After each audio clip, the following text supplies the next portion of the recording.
नमस्कार साथियों, स्वागत है आपके ऑनलाइन प्लेटफॉर्म प्रयाग शिक्षा में। दोस्तों, जैसे कि पता है कि लगातार हम प्राइमरी लेवल के यानी 1 से लेकर 5 तक के पर्यावरण के प्रीवियस ईयर के सारे क्वेश्चन करा रहे हैं। अब तो आप लोग का सिटी भी दिखा रहा है, आपका सिटी दिखा रहा है, किस सिटी में किनका सेंटर गया है वो दिखा रहा है। तो आप लोग अपना सिटी भी चेक कर लीजिए और तैयारी को अब तेज कर लीजिए, क्योंकि तेज करने का मतलब ये हुआ कि अब समय नहीं है आपके पास। और इसके बाद तुरंत यूपी टेट के बाद आपका मेन टेट, सुपर टेट देखने को मिलेगा यूपी में, क्योंकि सरकार भी बहुत क्या है, एक्टिव है और लगातार आपके पेपर देख रहे हैं कि आप पेपर ट्रिपल एस से लेके पुलिस से लेके तमाम पेपर जो है सरकार करा रही है। अब शिक्षक भर्ती की बारी है और शिक्षक भर्ती आएगी जैसे आपका टेट होगा, टेट के बाद आपकी वैकेंसी आ जाएगी। तो सभी लोग से निवेदन है कि जितने लोग हैं वो टेट तो पहले क्वालिफाई हो जाए, टेट क्वालिफाई हो जाएंगे तो उनको एक अपॉर्चुनिटी भी मिल जाएगी अगले एग्जामों के लिए। तो आइए शुरुआत करते हैं। आज मेरी क्लास 7वीं है और लगातार प्रीवियस ईयर क्वेश्चन में पर्यावरण का करा रहा हूँ। आज उसी क्रम में मेरी 7वीं क्लास है। आइए देखते हैं आज की पहला प्रश्न देखते हैं। पहला प्रश्न कौन है, आपकी स्क्रीन पे दिख रहा है पहला प्रश्न, और पहले प्रश्न को पढ़िए और आज की वर्तमान की स्थिति में उसको बताइएगा। कह रहा है कि इनमें से कौन वर्तमान राष्ट्रीय अध्यक्ष या राष्ट्रीय महिला आयोग की अध्यक्ष है। ध्यान रखिएगा, राष्ट्रीय महिला आयोग की अध्यक्ष हैं कौन है। ऑप्शन ए कि गिरिजा व्यास, ऑप्शन बी है कि रेखा शर्मा, ऑप्शन सी है कि मालिनी भट्टाचार्य और ऑप्शन डी है कि यास्मी अब्रार। बताइएगा, राष्ट्रीय महिला आयोग के अध्यक्ष वर्तमान में इस समय की मैं बात पूछ रहा हूँ, ये इस समय के वर्तमान में पूछूंगा, वर्तमान में कौन है बताइएगा। प्रेजेंट टाइम की मैं बात पूछ रहा हूँ, कौन है 2018 की नहीं, अभी का बताइए 2026 का। इस वर्तमान में है, इनका नाम है विजया किशोर। क्या? विजय किशोर, इनका नाम क्या है? विजय किशोर, विजया किशोर।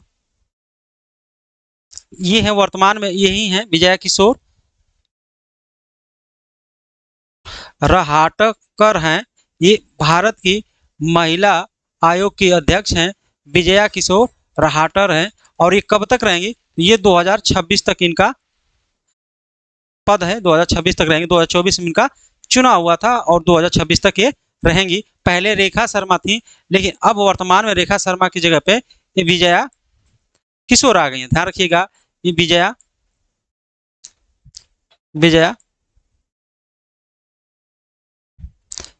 किशोर आ गई है। ठीक है, ध्यान रखिएगा। तो वर्तमान में है, वो रेखा शर्मा पहले थी, अब रेखा शर्मा नहीं रह गई है, इसलिए इसका सही आंसर क्या हो जाएगा? बी फॉर बॉल हो जाएगा।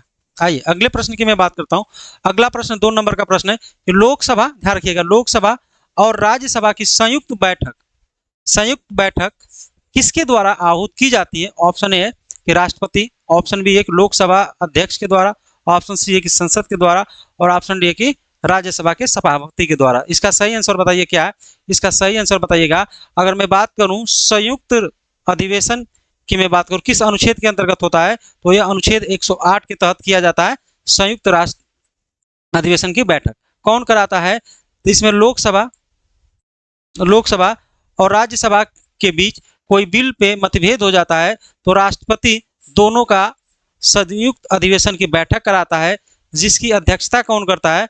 अध्यक्ष, ध्यान दीजिएगा, अध्यक्षता जो है लोकसभा स्पीकर करते हैं। क्या करते हैं? लोकसभा स्पीकर करते हैं। तो आप ध्यान रखिएगा, प्रश्न पूछेगा लोकसभा और राज्यसभा की संयुक्त अधिवेशन की बैठक कौन कराता है, तो राष्ट्रपति कराएंगे। संयुक्त अधिवेशन बैठक किस अनुच्छेद के अंतर्गत कहा जाता है? तो अनुच्छेद 108 के अंतर्गत।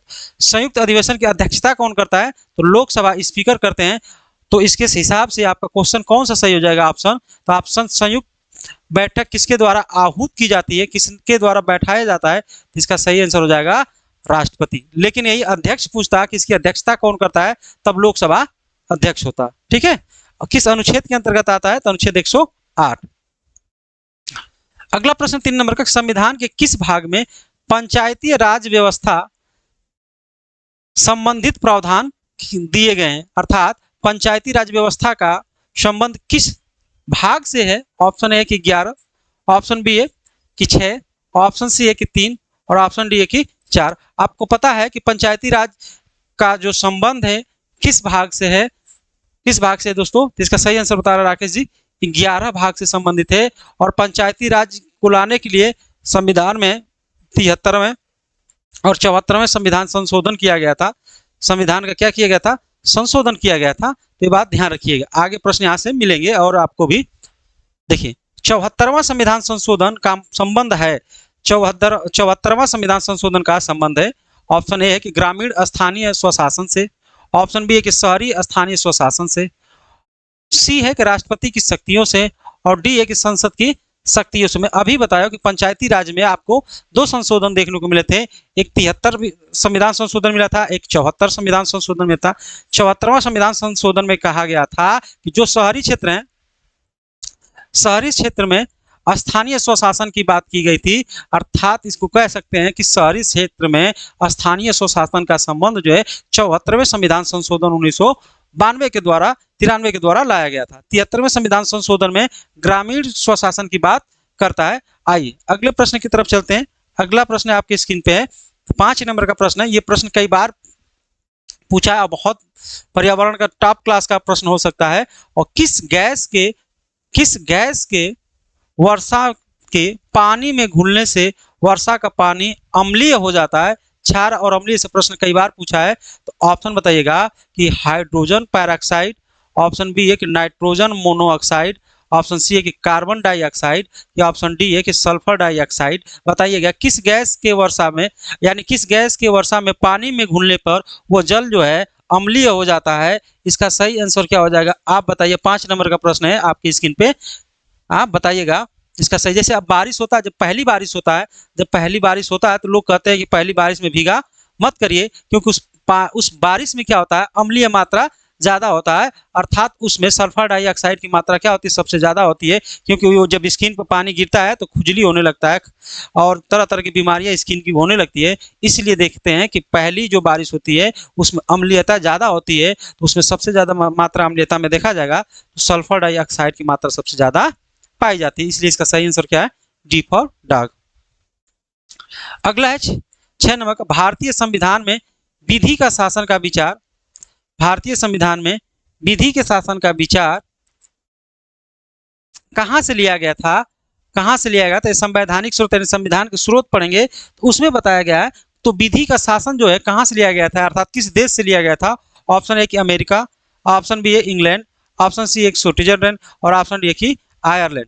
बताइएगा कहां से लिया गया था दोस्तों। अगर मैं बात करूं तो अमेरिका से फंडामेंटल राइट यानी मौलिक मूल अधिकार लिया गया था, और आयरलैंड से आप देखेंगे तो आयरलैंड से डीपीएसपी लिया गया था। क्या? डीपीएसपी लिया गया था, अर्थात राज्य का नीति निर्देशक तत्व जो है आयरलैंड के संविधान से लिया गया था। और मौलिक अधिकार ये कहां से लिया गया था आपका, अमेरिका से लिया गया था। और विधि का शासन की जो बात की गई थी, विधि के शासन की बात जो की गई थी, ये इंग्लैंड से की गई थी दोस्तों। तो इसका सही आंसर क्या हो जाएगा, बी फॉर बॉल हो जाएगा, इंग्लैंड हो जाएगा। आइए अगले प्रश्न की तरफ चलते हैं। अगला प्रश्न आपकी स्क्रीन पे 7 नंबर का प्रश्न है कि लोकसभा के चुनाव हेतु अधिसूचना कौन जारी करता है? अर्थात लोकसभा का जब चुनाव होता है, जब लोकसभा आम चुनाव होता है, इसकी अधिसूचना कौन जारी करता है? भारत का निर्वाचन आयोग, कि भारत के राष्ट्रपति, कि भारत के गृह मंत्री, कि लोकसभा सचिवालय से? बताइएगा जब भारत में लोकसभा का चुनाव होता है, अर्थात प्रधानमंत्री बनने का चुनाव होता है, तो इसकी अधिसूचना कौन जारी करेगा? आप लोग बताइए, बहुत आसान प्रश्न है, कौन जारी करेगा? तो इसकी सूचना जो है भारत का निर्वाचन आयोग जारी करता है, भारत के निर्वाचन आयोग जारी करते हैं। तो इसका सही आंसर क्या हो जाएगा? इसका सही आंसर हो जाएगा ए फॉर एप्पल। क्या हो जाएगा? A for Apple. अगर मैं पूछूंगा भारत के निर्वाचन आयोग के वर्तमान में, देखिए यहां से प्रश्न पूछ सकता है, वर्तमान में अध्यक्ष का नाम पूछ सकता है, कौन हो सकते हैं? तो आप क्या बताएंगे? भारत में निर्वाचन आयोग के वर्तमान अध्यक्ष जो हैं ज्ञानेश कुमार जी हैं, ज्ञानेश कुमार जी। इनका नाम याद रखिएगा, ये बहुत चर्चित विषय है और बहुत चर्चा में रहते हैं। ज्ञानेश कुमार जी वर्तमान में चुनाव आयोग के अध्यक्ष हैं। ठीक है, अगले प्रश्न की मैं बात करता हूं। अगला प्रश्न 8 नंबर का प्रश्न आपके स्क्रीन पे, लोकसभा की कार्यवाही के प्रथम घंटे को क्या कहा जाता है? जब लोकसभा में कार्यवाही चलती है, उसका जो पहला घंटा होता है उसमें क्या क्या क्या होता है और उसको क्या कहा जाता है? अगर वो ऐसा प्रश्न आपके स्क्रीन पे आएगा तो सार्वजनिक दल का विशेषाधिकार काल, शून्य काल, कि प्रश्न काल? बताइएगा 8 नंबर का प्रश्न का सही आंसर क्या हो जाएगा? 8 नंबर के प्रश्न का सही आंसर क्या हो जाएगा? जब लोकसभा की प्रथम बैठक में जब कार्यवाही सभा होती है तो उसमें कौन सा विशेष जो प्रथम घंटा, उसमें क्या कहा जाता है? तो उसमें प्रथम घंटे में, कार्यवाही के प्रथम घंटे में प्रश्न काल कहा जाता है, क्योंकि उसमें जो होता है लोग क्या कहते हैं, प्रश्न पूछते हैं, प्रश्न क्या है, पूछा जाता है। तो इसका सही आंसर क्या हो जाएगा, डी फॉर डॉग हो जाएगा। आइए 9 नंबर के प्रश्न की मैं बात करता हूँ। 9 नंबर का प्रश्न बहुत शानदार है कि वर्षा जल चक्रण क्या है। वर्षा जल चक्रण क्या है, और आप अपने स्क्रीन पे देखिएगा, वर्षा जल संग्रहण क्या है। ऑप्शन ए है कि प्रयुक्त जल का संग्रह और भंडार। ऑप्शन बी है कि वर्षा जल का जमाव और भंडार। ऑप्शन सी है कि पानी का वितरण, और ऑप्शन डी है कि उपयुक्त में से कोई नहीं। बताइएगा, वर्षा जल संग्रहण, संग्रहण का मतलब है एकत्रित करना, कोई चीज को क्या करना, इकट्ठा करना, बचाना। तो इसका सही आंसर क्या हो जाएगा दोस्तों, इसका सही हो जाएगा कि वर्षा जल का जमाव एवं भंडारण। ध्यान रखिएगा, प्रश्न जो है, प्रश्न पढ़ेंगे तो उत्तर ऑटोमेटिक निकल के जाएगा। वर्षा जल, तो वर्षा जल क्या, संग्रहण करना, इसका मतलब क्या, एकत्रित करना, रखना, भंडारण करना। तो इसका सही आंसर हो जाएगा वर्षा जल का जमाव एवं भंडारण। तो इसका सही आंसर हो जाएगा बी फॉर बाल। देखिए, जब आप प्रश्न पढ़ते हैं तो प्रश्नों को पढ़ते समय आप ध्यान रखिएगा प्रश्न क्या कह रहा है, उसी अकॉर्डिंग आपके उत्तर भी ऑप्शन में मिलता जुलता मिल जाएगा, जब अच्छे से प्रश्न को पढ़ेंगे तो। अगला प्रश्न है 10 नंबर का प्रश्न आपकी स्क्रीन पे, और 10 नंबर का प्रश्न क्या पूछ रहा है, ये देखिए, रिपीट क्वेश्चन है। ये अभ्यारण्य से प्रश्न क्या है, कई बार ये पूछा गया और रिपीट है कि भारतीय गेंडा या गेंडे कहाँ संरक्षित है। भारतीय गेंडे कहाँ संरक्षित है। ऑप्शन ए कि Corbett national park. Option B है कि Kaziranga national park. Option C है कि बांदीपुर नेशनल पार्क, और ऑप्शन डी है कि गिरी नेशनल पार्क। पहले तो जानिए ये है क्या। जिम नेशनल कॉर्बेट पार्क जो है आपका कहाँ है, ये उत्तराखंड में है। कभी क्या है, प्रश्न पूछ लेता है कहाँ स्थित है, तो उत्तराखंड में स्थित है। कहाँ है दोस्तों, उत्तराखंड। काजीरंगा कहाँ है, ये कहाँ स्थित है, तो आप कहेंगे कि सर ये तो असम में है। असम, या इसी को ओसोम बोलते हैं, ओसोम। और बांदीपुर कहाँ है, बांदीपुर आपके क्या, कर्नाटक में है, कर्नाटक में अभ्यारण्य। और गिर नेशनल पार्क कहाँ है, ये कहाँ है, आपके गुजरात में। प्रश्न ये देखिए, ये हमेशा पूछा जाता है, ये कहाँ अवस्थित है, इनकी स्थिति। तो प्रश्न क्या पूछा, भारतीय गेंडा कहाँ संरक्षित किए जाते हैं। तो ये कहाँ संरक्षित किया जाता है दोस्तों, ये काजीरंगा नेशनल पार्क में संरक्षित किए जाते हैं, जो असम में पड़ता है। और यहाँ एक सिंग वाला गेंडा, कैसा, एक सिंग वाला, सिंह वाला गेंडा पाया जाता है। प्रश्न पूछेगा एक सिंह वाला गेंडा कहाँ पाया जाता है, तो आप कहेंगे कि काजीरंगा नेशनल पार्क जो असम में स्थित वहां पाया जाता है। इसलिए इसका सही आंसर क्या हो जाएगा, बी फॉर बाल हो जाएगा। 11 नंबर का प्रश्न देखिएगा, 11 नंबर का प्रश्न बहुत शानदार है। निम्नलिखित में से कौन सा क्रम पारिस्थितिकी तंत्र में ऊर्जा के संबंध में सही है। देखिए, बार बार ये क्रम पूछा जाता है आपसे, पिरामिड पे भी देखेंगे। तो कौन सा इसमें सही है। ऑप्शन एक उत्पादक अपघटक उपभोक्ता। ऑप्शन बी एक अपघटक उपभोक्ता उत्पादक। ऑप्शन सी एक उत्पादक उपभोक्ता अपघटक, और ऑप्शन डी एक उपभोक्ता उत्पादक अपघटक। 11 नंबर का सही आंसर क्या है, सभी लोग बताइएगा। जो प्रथम क्रम होता है पारिस्थितिकी तंत्र का, ऊर्जा का सबसे अच्छा स्रोत कौन सा माना जाता है, पहले उत्पादक होगा, फिर उपभोक्ता होगा, फिर अपघटक होता है। तो इसका सही आंसर जो आपके स्क्रीन पर दिख रहा है, पहले किसी चीज का क्या करेंगे हम लोग, उत्पादक करेंगे, फिर उसको कोई उपभोग करेगा, फिर उसका क्या होगा, अपघटन होगा। इसका क्रम जो होगा ये सी वाला सही होगा दोस्तों, सी वाला सही होगा। आइए अगले प्रश्न की तरफ चलते हैं। अगला प्रश्न है आपके स्क्रीन पे 12 नंबर का प्रश्न है, कौन सी ग्रीन गैस वातावरण में सबसे अधिक मात्रा में उपस्थित होती है। देखिए, एक ग्रीन हाउस गैस जो है, ये सबसे ज्यादा प्रश्न यहाँ से बने हैं।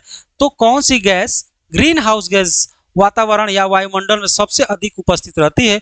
ऑप्शन ए कि प्रोपेन, ऑप्शन बी है कि एथेन, ऑप्शन सी है कि कार्बन डाइऑक्साइड, और ऑप्शन डी है कि मीथेन। बताइएगा, हमारे वायुमंडल में या ग्रीन हाउस गैस में सबसे अधिक मात्रा में कौन सा गैस होता है, कौन सा गैस उपस्थित होती है। तो इसका एक ही उपाय है और एक ही जवाब है, जो कार्बन डाइऑक्साइड है ये बहुत आसानी से मिल जाती है। जैसे आप गाड़ी चला रहे हैं, गाड़ी से निकलने वाला धुआं क्या है, कार्बन डाइऑक्साइड है। कोयला फैक्ट्री ये जो जलती है, इससे क्या है, कार्बन डाइऑक्साइड की मात्रा आती है। तो इसका सही आंसर जो हो जाएगा, ग्रीन हाउस गैस में सबसे ज्यादा कार्बन डाइऑक्साइड की मात्रा होती है। और जब ग्रीन हाउस गैस में कार्बन डाइऑक्साइड की मात्रा बढ़ती है तो हमारे वायुमंडल का तापमान बढ़ता है। इसी बढ़ते हुए तापमान को हम लोग ग्लोबल वार्मिंग कहते हैं, जिससे हिम पिघलने लगते हैं। आइए 13 नंबर के प्रश्न की मैं बात करता हूँ। 13 नंबर का प्रश्न आपकी स्क्रीन पर दिख रहा है। अब प्रश्न बहुत शानदार है, किस वर्णक की उपस्थिति के कारण पौधे हरे होते हैं।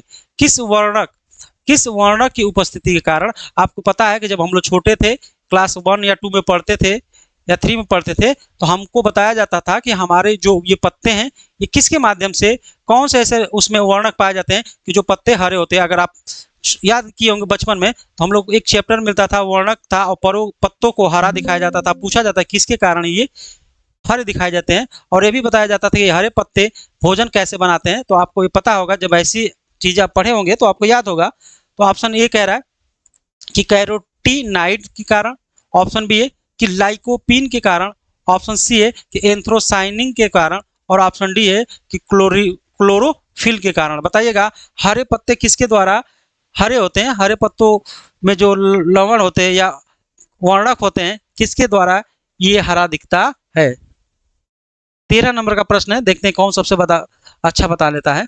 तो दोस्तों इसका सही आंसर क्या है, राकेश बता रहे हैं कि सर ये इसका क्लोरोफिल होता है। बिल्कुल सही कह रहे हैं, क्लोरोफिल होता है। और क्लोरोफिल के कारण ही देखेंगे कि प्रकाश संश्लेषण के कारण, हरे पत्ते प्रकाश संश्लेषण के कारण भोजन बनाकर पौधों को क्या करते थे, देते थे। और भोजन किस प्रकार का बनाते थे, पौधे जो होते हैं, जो पत्ते होते हैं, कार्बन डाइऑक्साइड मात्रा को अवशोषित करते थे और ऑक्सीजन को छोड़ते हैं। तो यही चीज इसका क्या है, आपको ध्यान देना है कि हरे पत्तों में जो वर्णक होता है उसको क्लोरोफिल कहते हैं, जिससे पत्ता क्या होता है, हरा होता है।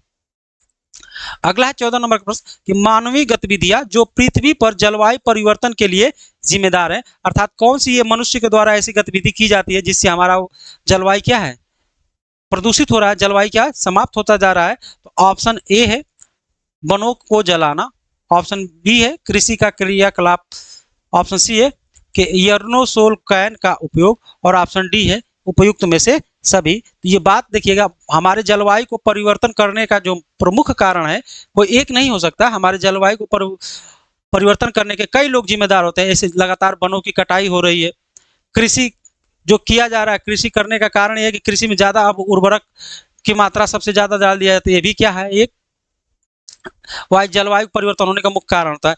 एयरसोल जो होता है, एयरसोल का मतलब छोटे छोटे छोटे जो धूल धक्कड़ होते हैं। देखिए अब पूरे देश में क्या हर जगह देखेंगे बड़े बड़े बिल्डिंगों का नव निर्माण होता है तो कंकड़ पत्थर टूटते हैं, तो जो उसका छोटा छोटा पार्ट होता है वो भी क्या है, एयर मास हमारे वायुमंडल में क्या करता है, घूमता रहता है। ये भी क्या हमारे पर्यावरण को, जलवायु को दूषित करने का काम करता है। इस हिसाब से देखेंगे तो ये तीनों सत्य हैं। तो उपयुक्त में से सभी जो है हमारे मानवीय गतिविधियों के कारण पृथ्वी की जलवायु परिवर्तन का मुख्य जिम्मेदार उपयुक्त में से सभी माने जाएंगे। आइए अगले प्रश्न की मैं बात करता हूं। अगला प्रश्न तो कई बार पूछा है, प्रश्न नंबर का 15 देखेंगे तो कई बार ये प्रश्न आपके पूछा है। इसी पर्यावरण से प्रश्न में पिछले क्लास में आप जाके देखेंगे तो सारी चीजें आप देखने को मिलेगा। क्या है,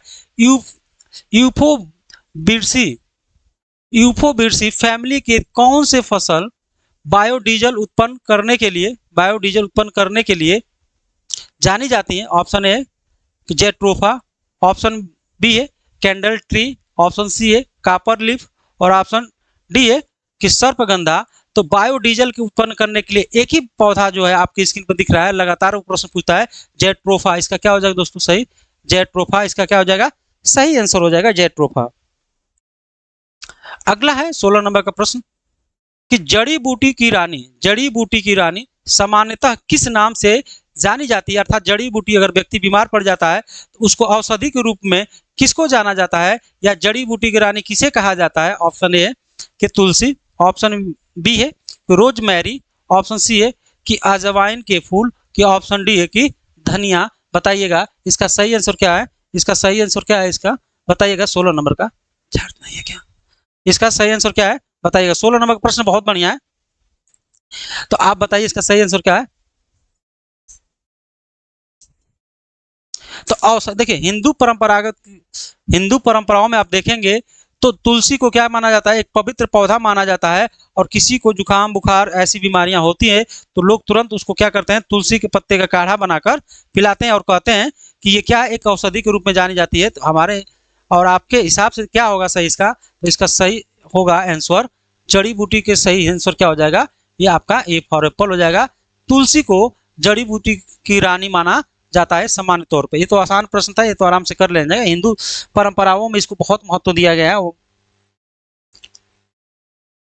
अगला है 17 नंबर का प्रश्न है कि पीने के लिए संरक्षित पानी को क्या कहते हैं। पीने के लिए संरक्षित पानी को क्या कहते हैं। ऑप्शन ए है कि पीने योग्य पानी, ऑप्शन बी है आशुद्ध जल, ऑप्शन सी है कि ताजा जल, और ऑप्शन डी एक नल का जल। ये बताइएगा इसका 17 नंबर का सही आंसर क्या हो जाएगा। पीने के पानी को सुरक्षित पानी को क्या कहते हैं? जो पानी हम लोग पीते हैं उसको सुरक्षित पानी को क्या कहते हैं? पीने योग्य पानी, कि आशुद्ध जल, कि ताजा जल, कि नल का पानी? दोस्तों इसका सही आंसर बताइएगा। रमेश, इसका सही आंसर बताइएगा कौन सा होगा। तो इसका सही आंसर सही सभी लोग बता रहे हैं कि सर पीने योग्य पानी। बिल्कुल, पीने योग्य जो पानी होगा उसी को हम क्या करते हैं? सुरक्षित करते हैं। और जो पीने योग्य पानी नहीं होता है उसको सुरक्षित नहीं करते हैं। अगला प्रश्न 18 नंबर का बहुत मजेदार प्रश्न, ये प्रश्न कई बार पूछा है। वर्ष 1984 में भोपाल गैस त्रासदी निम्नलिखित में से किस गैस के रिसाव के कारण हुआ था? मैं पिछली क्लास में भी बताया था किस गैस के कारण हुआ था।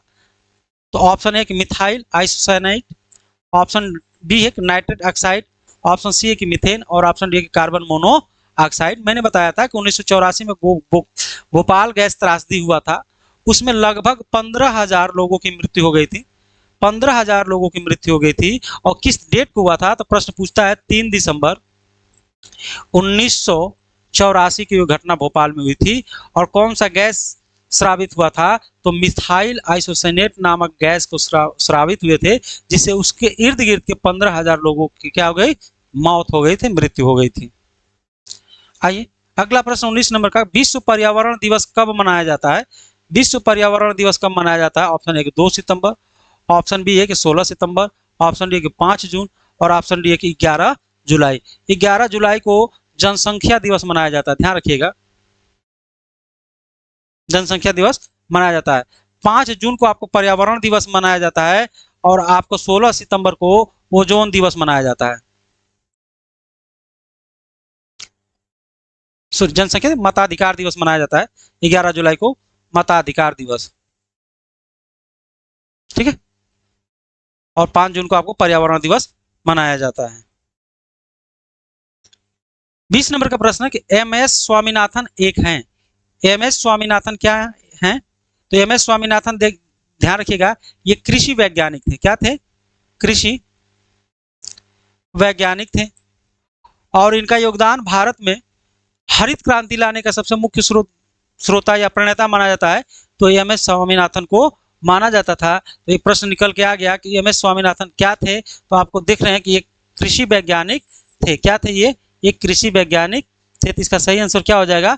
बी फॉर बाल हो जाएगा। और भारत में जब हरित क्रांति आई तो इनके मूल प्रणेता के रूप में इनको जाना जाता है। तो ये कृषि वैज्ञानिक थे, जिनकी अभी हाल ही में क्या हो गई है? मृत्यु हो गई है। इनको पद्म भूषण से भी नवाजा गया था। 21 नंबर का प्रश्न है कि wild life institute of India कहाँ स्थित है? ऑप्शन ए है कि दिल्ली, ऑप्शन बी है कि कोयम्बटूर, ऑप्शन सी है कि अहमदाबाद, और ऑप्शन डी है कि देहरादून। बताइएगा wild life institute of India का मुख्यालय कहाँ स्थित है? इसका सही आंसर क्या हो जाएगा दोस्तों? इसका सही आंसर सभी लोग बता रहे हैं कि sir ji wildlife institute of India का मुख्यालय देहरादून में स्थित है। देहरादून में से क्या है? मुख्यालय है। अगला प्रश्न 22 नंबर का, प्रकाश संश्लेषण के दौरान हरे पौधे निम्न में से किसको सोख लेते हैं? मैं अभी बताया था कि हरे पौधे जो होते हैं, जिनकी हरी पत्तियां होती हैं, वो प्रकाश संश्लेषण यानी फोटोसिंथेसिस करती हैं। तो किसको अवशोषित कर लेती हैं? तो हमारे वायुमंडल में जितने भी कार्बन डाइऑक्साइड की मात्रा बढ़ते हैं उसको हरे पत्ते क्या करते थे? अवशोषित कर लेते हैं। और अवशोषित करके किसके? कार्बन डाई यानी C2 की मात्रा को अवशोषण करते हैं, और कार्बन डाइऑक्साइड की मात्रा को अवशोषण करते हैं, और O2 यानी ऑक्सीजन की मात्रा को क्या करते हैं? छोड़ते हैं। तो प्रश्न ये पूछता है कि हरे पत्तों में किसका अवशोषण होता है? आप कहेंगे सर जी कार्बन डाइऑक्साइड की मात्रा को अवशोषण करते हैं पेड़ पौधे, और ऑक्सीजन को क्या करते हैं? स्रावित करते हैं। यानी मनुष्य के द्वारा, मनुष्य है, गाड़ी मोटर है, उनके जो मुख से या उनके बाहर से जो चीजें निकलती है उसको कार्बन डाइऑक्साइड मात्रा कहते हैं। तो हमारे हरे पेड़ पौधे क्या करते हैं? अवशोषित करते हैं। अवशोषित करके हमको शुद्ध स्वच्छ ऑक्सीजन को क्या करते हैं? देते रहते हैं। इसका सही आंसर अगर पूछेगा तो ये कार्बन डाइऑक्साइड की मात्रा होगा। हरे प्रकाश संश्लेषण के दौरान हरे पौधे निम्न में से कार्बन डाइऑक्साइड मात्रा को अवशोषित कर लेते हैं। 23 नंबर का, कि अपशिष्ट उत्पादकों को खाने वाले जीवों को कहते हैं? अपशिष्ट उत्पादकों को खाने वाले जीवों को क्या कहते हैं?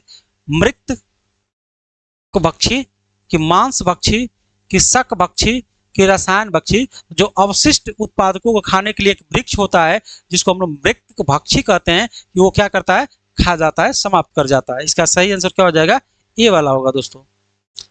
24 नंबर का प्रश्न है, तप्त तप्त भौजल के तप्त भौजल से किस प्रकार की ऊर्जा को उत्पन्न किया जाता है, अर्थात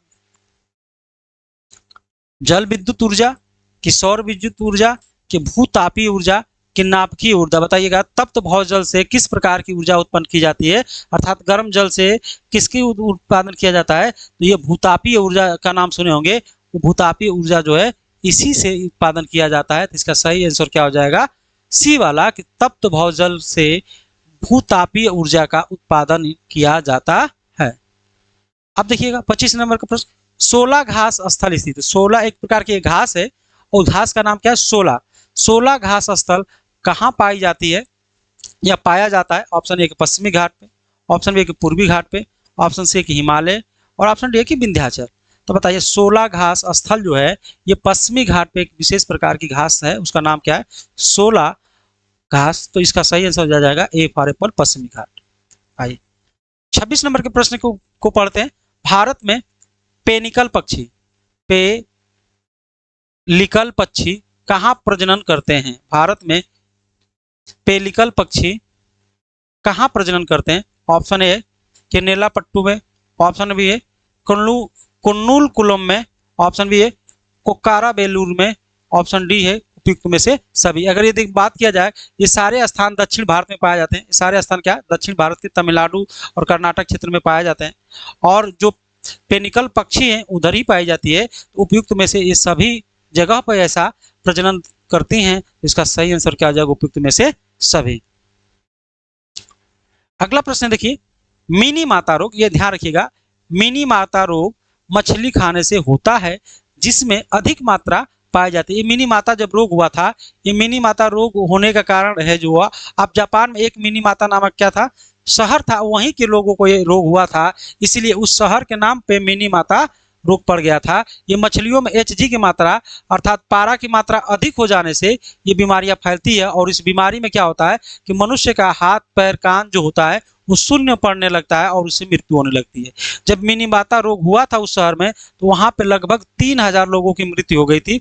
3000 लोगों की क्या हो गई थी, मृत्यु हो गई थी। तो ये मछलियों में पारा की संख्या बढ़ जाने से ये बीमारी देखने को मिलती है, इसीलिए इसका सही आंसर क्या हो जाएगा, पारा होगा। और पारा से इसका सही आंसर क्या हो जाएगा, बी फॉर बॉल हो जाएगा। क्या हो जाएगा दोस्तों, बी फॉर बॉल हो जाएगा। 27 नंबर का प्रश्न का 28 नंबर का प्रश्न देखिएगा।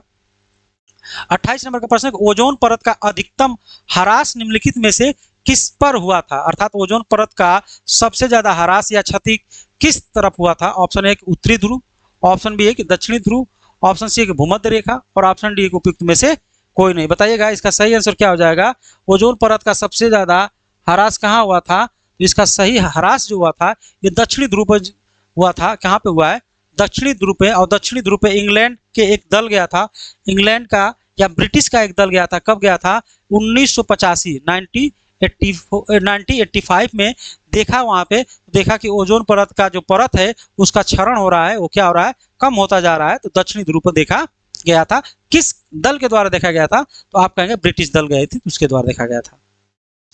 30 नंबर का प्रश्न, इनमें से कौन सा भारत का भारत का प्रथम मुख्य न्यायाधीश था? अर्थात भारत में प्रथम मुख्य न्यायाधीश का नाम क्या था?